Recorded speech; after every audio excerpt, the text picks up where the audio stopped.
نعوذ بالله من شرور أنفسنا ومن سيئات أعمالنا من يهده الله فلا مضل له ومن يضلله فلا هادي له وأشهد أن لا إله إلا الله وأشهد أن محمدا عبده ورسوله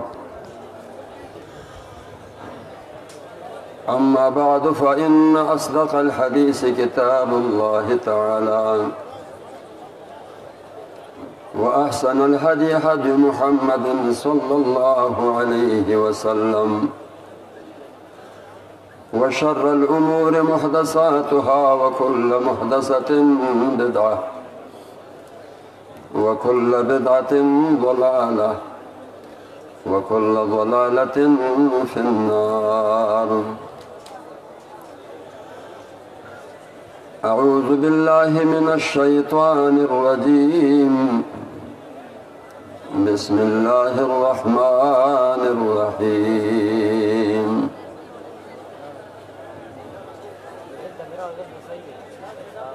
لولا أنزل هذا القرآن على رجل من القريتين عظيم. الله أعلم حيث يجعل رسالته.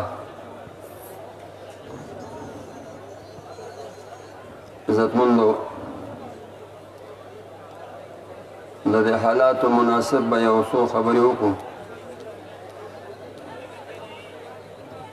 ځکه علماء کرام ډېر زیات دي، مېلمانه هم راغلي دي د لرې ځای نه چې د هغوی نه هم لږه فایده واخلي. خو د محل مناسبت باندې یو څو خبرې چې دا کم علماء کرام موجود دي، طلباء کرام، عوام مرګي، خبره مکه خدای مو به کینې آرام سره کم عمره نرسري د توحید و سنت چې هغه په دې ځای کې موجود ده. نبی کریم صلی الله علیه وسلم مکه مکرمه کې پیدا شو، په مکه مکرمه کې لوی شو.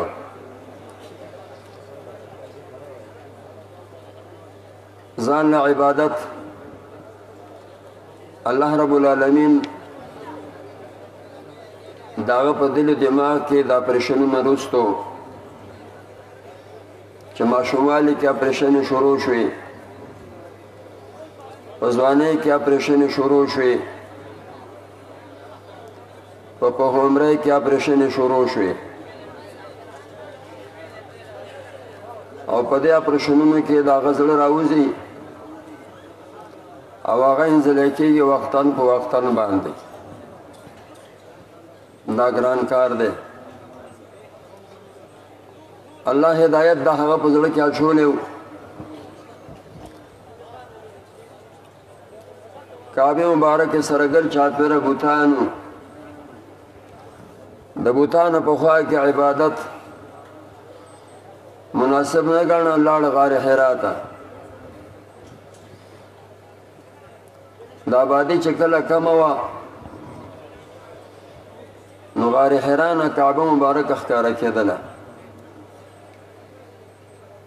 نو د هغه ځای نه د کعبې په جهت باندې عبادت شروع، وحی شروع شوه. جبریل علیه السلام راځي او وحی هغه درته بیانوي، خو پس د سختۍ نه چې سینې ته زور ورځي، تکلیف ملاویږي. دا هغه تکلیف نه وروسته یو څو آیاتونه ورکړی کېږي.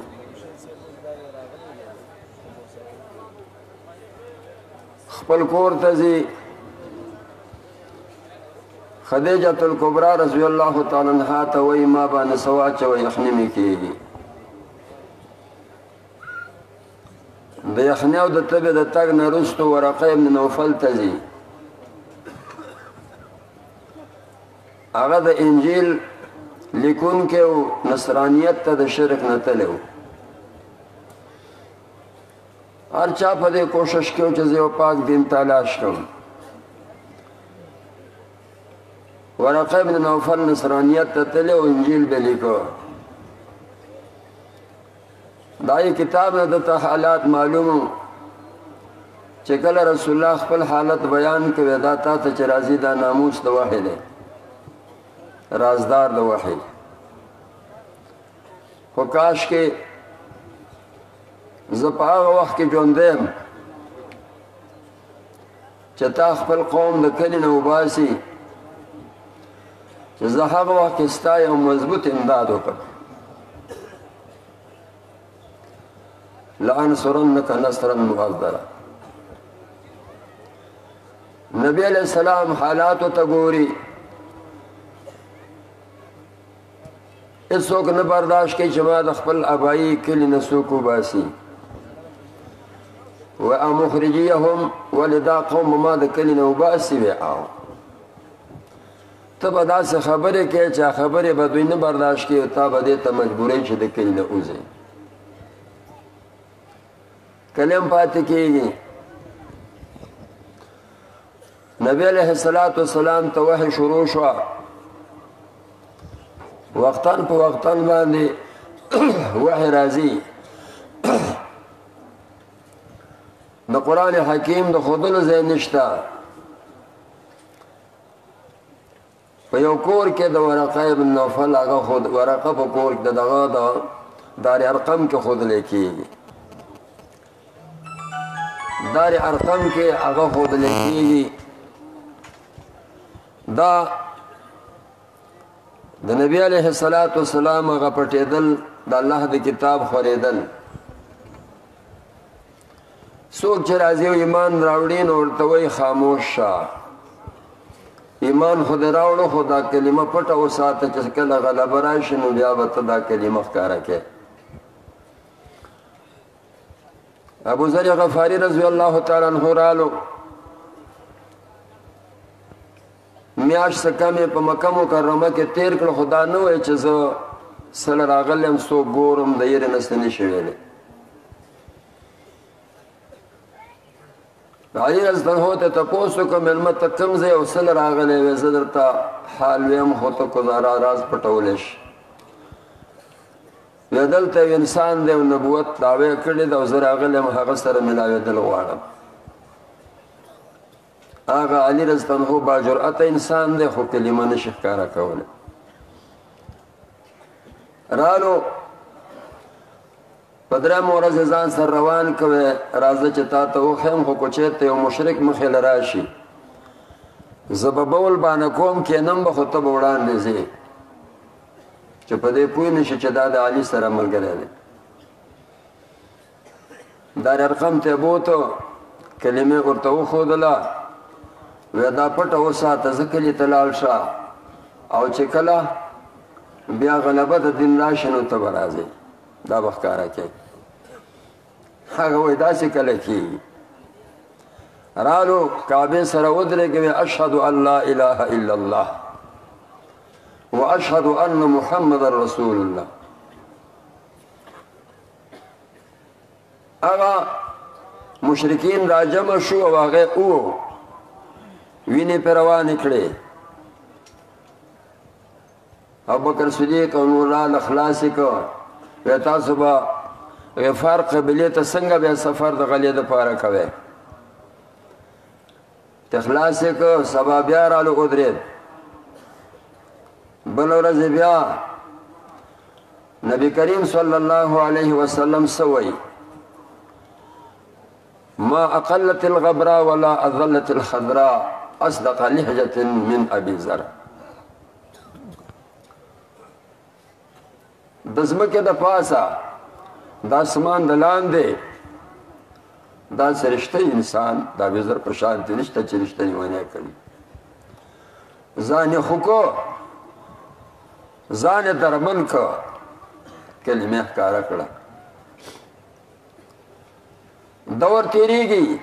صحابه پیدا کیږي اختارهم الله لصحبت النبي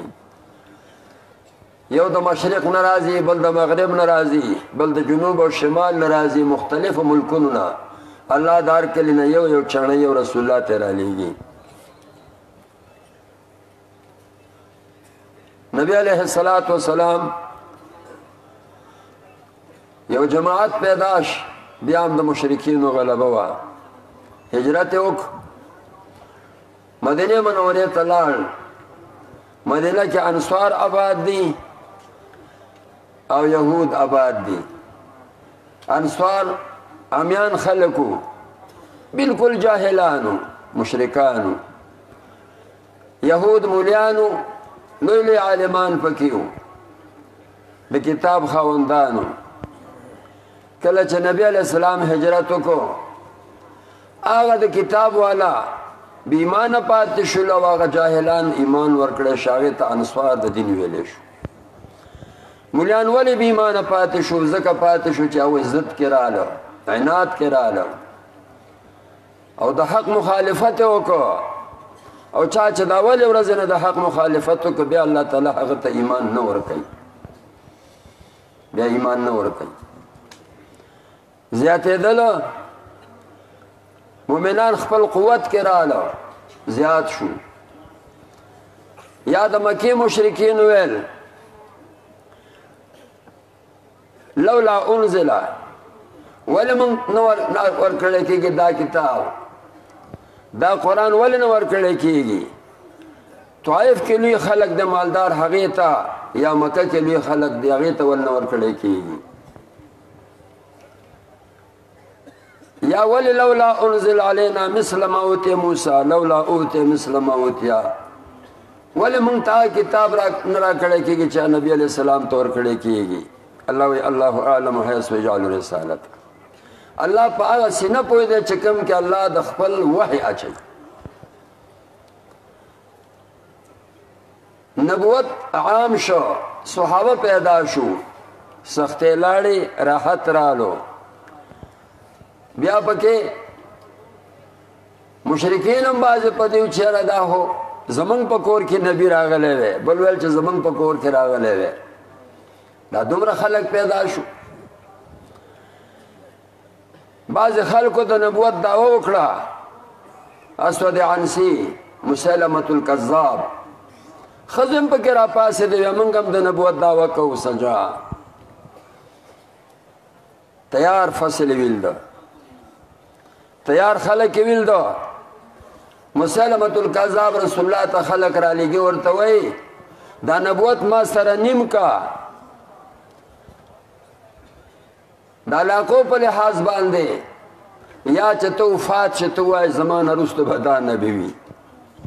نبی علیہ السلام د کې راوچت کې دک عمر شیطان ته نه ملاویږي دا د الله کار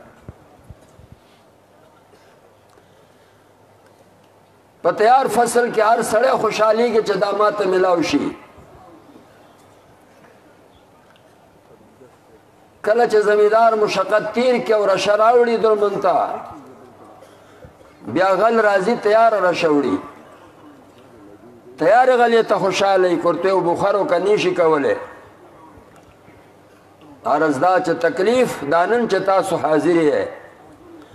دا دومره چې الله افراد پیدا کړو د دې نه مخکې زمانه ته لاړ شو ګوره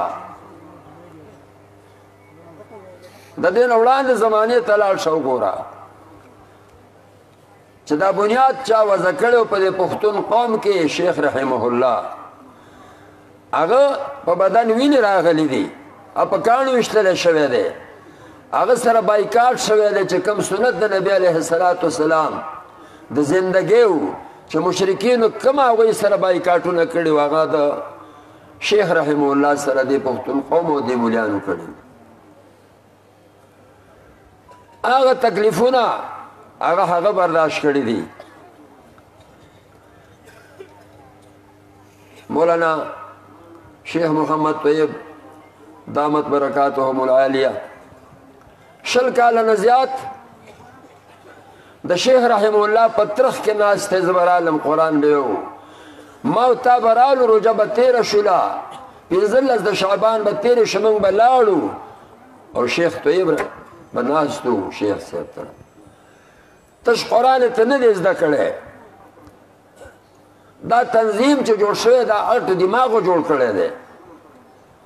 دا لوی عقل جوړ کړی دی دا په کچا عقل نه دی جوړ شوی دا ډېرو پخو دماغو جوړ کړل دی او څنګه چې قرآن هغه ته ښودل دی بیا د تنظیم د چلولو چلې ورته ښودل دی چې دا به څنګه چلېږي نن یو سړی راپاسي تیار فصل نغلا کوي د تیار رشې نغلا کوي هغه وخت کم ځای کې وي چې چا په جومات کې شاید پنجپیری نه پرېښوده چا په کلي کې نه پرېښوده چا په علاقه کې نه پرېښوده هغه وخت کې ته کم ځای وي زمونږ په سر باندې سوداګانې کېدلې وی کو خان باچا د مړ که جنت دی کو د عبدالرحمن مړ که جنت دی کو صدرالشهید د مړ که جنت دی خو الله پاک چې یو شی نه مقرر کړی نن دلته ناست یم اجل نو راغلی داسې هر ملګري باندې سختۍ تېرې شوي دي نن په تنظیم باندې ډاکې ورځېږي په تیار تنظیم باندې من شذ شذ فی النار د موحدینو د تنظیم له جدا کېدل ځان له د اور لارې پیدا کول دي دا داسې تنظیم دی چې نن هر یو سیاسي ډله راځي او هغې ځای کې سر ودننه کړي چې دا شوړه زه یې اوسم هر سړی راځي په تیار فصل باندې چې دا زه یې اوسم د نشنلیانو د باچا خان په ځای باندې ولی خان کې ناستی شي د ولی خان په ځای باندې سپندیار کې ناستی شي د هغه په ځای د هغه زوی کې ناستی شي د بټو په ځای د هغه لور کې ناستی شي د هغه نوسی کې ناستی شي د مسلم لیګو په ځای د هغه بچي کې ناستی شي ولې د شیخ په ځای باندې د هغه زوی بد ګڼئ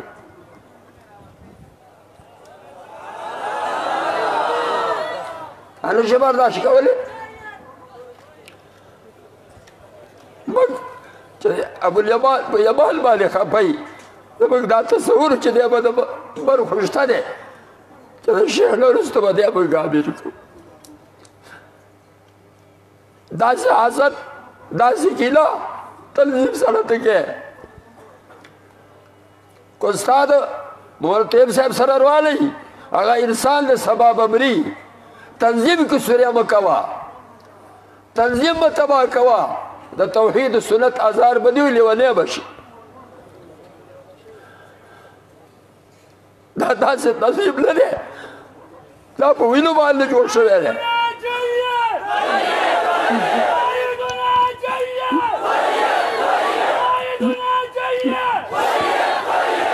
نعرہ تکبیر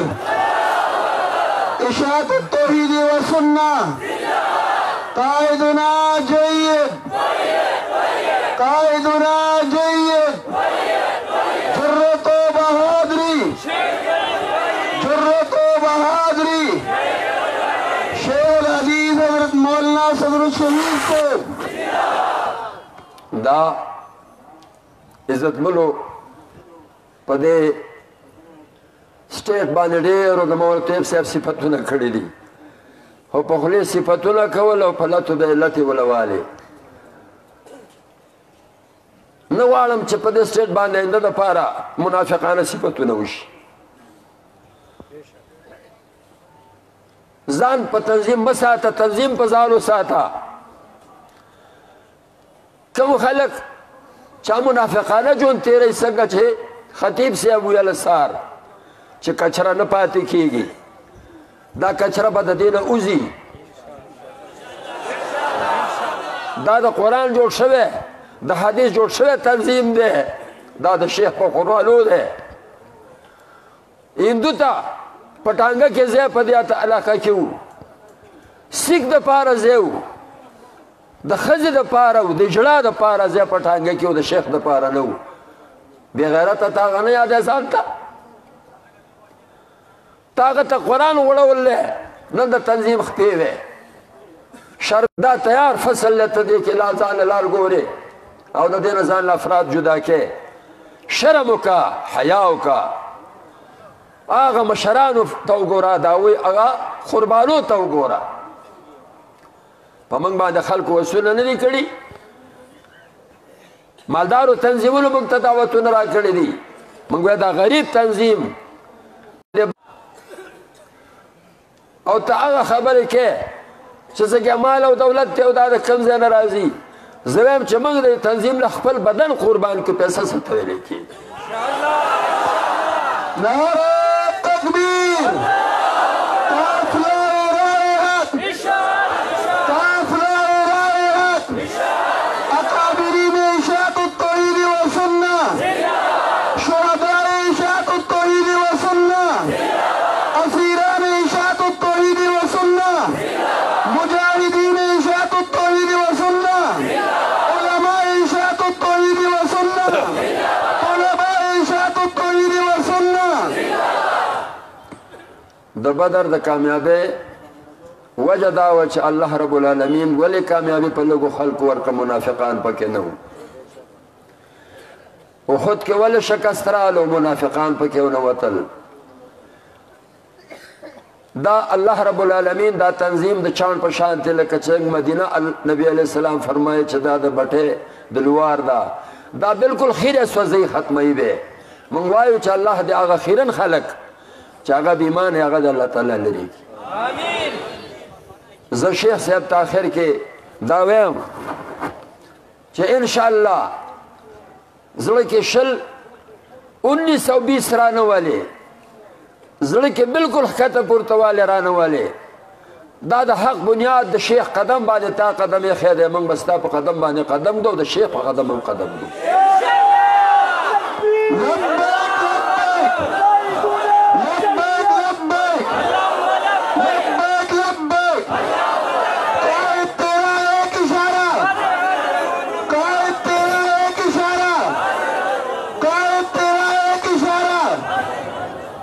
دا د عزت تنظیم د عزتمنو آخر کې ته خبره کوم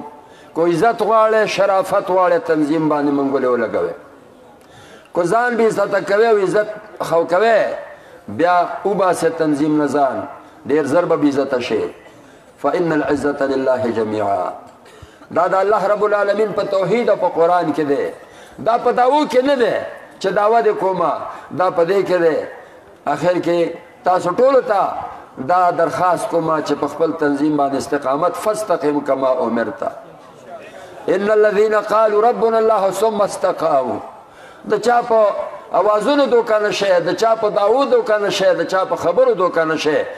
دا په دې ساده الفاظو باندې موږ ته مولا صاحب قبول لې او بالکل چې څنګه هغه اخلاصمند دغه شانته به سره اخلاص باندې قدم دو هذا واخر دعوانا الحمد لله